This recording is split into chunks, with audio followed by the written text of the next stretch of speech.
नमस्कार दोस्तों, जय जोहार। मैं कौशल तिवारी और बिहनिया संजय में आपका स्वागत है।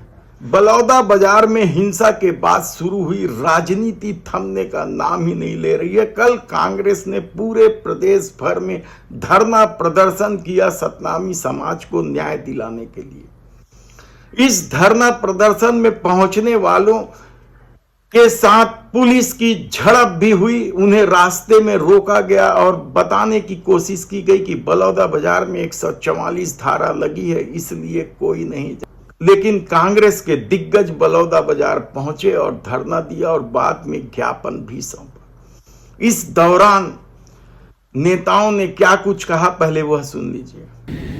भारतीय जनता पार्टी सरकार के खिलाफ में जो लगातार इस 6 महीने की सरकार में जो कानून व्यवस्था, बिगड़ती कानून व्यवस्था को लेकर, सरकार की गलत नीतियों को लेकर और इस पंगु सरकार के खिलाफ में आज एक दिवसीय धरना प्रदर्शन का आयोजित किया गया है। जिला प्रशासन बीच में ही रोक ली, क्या कुछ मांग को लेकर के प्रदर्शन कर रहे थे और किस तरीके से मांग? देखिए, प्रदेश कांग्रेस कमेटी के निर्देशन में 2 दिन पहले ही हर जिले में पूरे प्रदेश में इत्तला कर दी गई कि कांग्रेस पार्टी शांतिपूर्ण तरीके से अपना ये आंदोलन करेगी। और जब बलौदा बाजार में आते समय पलारी में मेरी गाड़ी को रोका गया, शैलेश नितिन त्रिवेदी जी को रोका गया, हमारे हितेन ठाकुर जी जो शहर जिला कांग्रेस कमेटी के अध्यक्ष हैं, उनको रोका गया। क्यों रोका गया? 144 धारा 16 तारीख तक, 17 तारीख को क्यों नहीं, और शाम के 4 बजे तक ही क्यों? क्योंकि भारतीय जनता पार्टी का जांच दल आकर क्या करना चाहता था वो तो सब जानते हैं। शांतिपूर्ण तरीके से हम भारतीय जनता पार्टी सहायक सरकार की बर्खास्ती की मांग करते हैं, इस्तीफा देना चाहिए। इतना बड़ा मामला हो गया, इतनी स्थितियां निर्मित से बाहर हो गई और इसके पीछे कहीं ना कहीं जिला प्रशासन और राज्य सरकार की लापरवाही है। तो इतनी बड़ी इधर छत्तीसगढ़ की सरकार पर दमनकारी नीति अपनाने का भी आरोप लग रहा है। अमर गुफा से शुरू हुआ विवाद, कलेक्टर एसपी कार्यालय में तोड़फोड़ और आगजनी के बाद जिस तरीके से पुलिस बर्बरता की कहानी सामने आ रही है, वह भी परेशान करने वाला है। कहा जा रहा है कि घर घर जाकर पुलिस, गांव गांव घूमकर पुलिस बेगुनाहों को उठा रही है और सिर्फ इसलिए उठा रही है कि वे किसी संस्था के पदाधिकारी, जिसमें भीम आर्मी सबसे ज्यादा निशाने पर है, और इसे लेकर भीम आर्मी के अध्यक्ष चंद्रशेखर ने भी छत्तीसगढ़ आने की बात अपने ट्विटर एक्स पर की है। तो क्या चंद्रशेखर के आने के बाद राजनीति और गर्मा जाएगी? दरअसल छत्तीसगढ़ शांत प्रदेश है और यहाँ के लोग जियो और जीने दो की संस्कृति को आत्मसात करके जीवन जीते हैं। ऐसी परिस्थिति क्यों उत्पन्न हुई कि बलौदा बाजार में पुलिस कार्यालय तक को जलाना, एसपी कार्यालय को जलाना पड़ गया या जल गया? यह परिस्थितियों के लिए क्या सरकार जिम्मेदार है? पूरी तरीके से सिस्टम फेल था। वहां आंदोलनकारी इस कदर उग्र थे कि लगातार वे तोड़फोड़, मारपीट सब कुछ कर रहे थे और आंदोलन के बाद सरकार अपनी झेप मिटाने के लिए एसपी कलेक्टर का पहले तबादला किया, फिर उसे निलंबन किया और न्यायिक जांच की घोषणा भी की।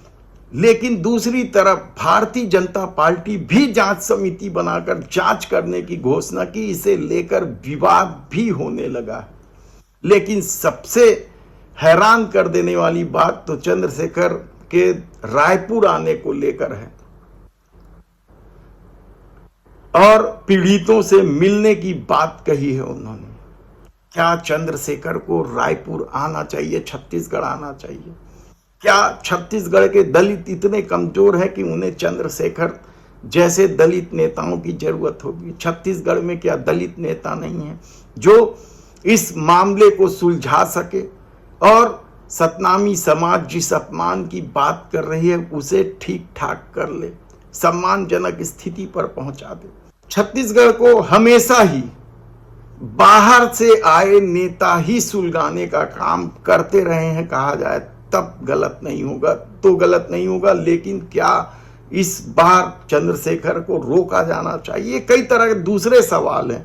ये छत्तीसगढ़ के हित की बात है कि दूसरे प्रदेश के नेताओं को यहां राजनीति करने का कोई अधिकार है या नहीं, यह एक अलग सवाल हो सकता है। लेकिन छत्तीसगढ़ सरकार को यह सोचना चाहिए कि इस तरह की नौबत ना आए कि दूसरे प्रदेशों के नेता यहां आकर अपनी राजनीति साधने की कोशिश करें। क्या सत्ता को सर्वदलीय बैठक नहीं बुलाना चाहिए? इस मुद्दे को सुलझाने की कोशिश नहीं करनी चाहिए? जो आरोप लग रहे हैं बेगुनाहों की गिरफ्तारी का और उनसे वसूली का, क्या सिस्टम यदि फेल है तो वसूली सिस्टम से होना चाहिए कि उन बेगुनाह लोगों से जो सिर्फ पदाधिकारी होने के कारण धरे जा रहे हैं, पकड़े जा रहे हैं?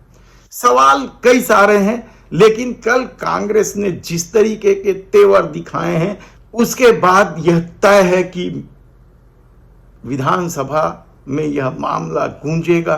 सरकार की स्थिति अब भी सहज नहीं हो पाई है। गृह मंत्री को लेकर अब भी सवाल है, उनकी भूमिका को लेकर। हालांकि लोग कह रहे हैं कि गृह मंत्री भाजपा की अंदरूनी राजनीति के शिकार हुए हैं या प्रशासनिक उदासीनता के शिकार हुए हैं। उन्होंने तो पहले ही न्यायिक जांच की घोषणा कर दी थी अमर गुफा वाले मामले को लेकर, लेकिन गिरफ्तार पुलिस करेगी और पुलिस ने इस मामले में कोताही बरती है। हालांकि एसपी को बदल दिया गया है और जो वीडियो आ रहे हैं, क्या पुलिस बर्बरता की इस वीडियो के सामने आने के बाद उन पुलिस वालों पर कार्रवाई नहीं की जानी चाहिए जो सतनामी समाज के युवाओं को लात जूते से मार रहे हैं?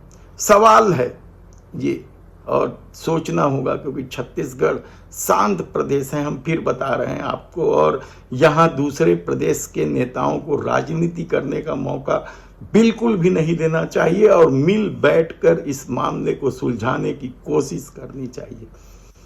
धन्यवाद।